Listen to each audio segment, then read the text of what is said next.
So guys, ang ulam namin, tagdadalawa sa amin ng mga apo ko ay ito, barbecue. Wow, ang sarap. Sarap ng aming ulam ngayon guys. Yan.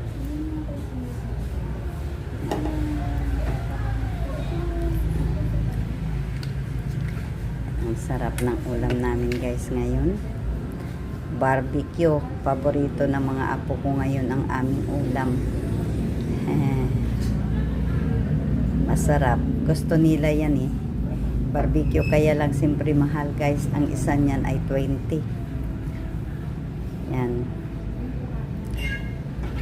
Pero okay na rin guys sa isang tao, 2 piraso.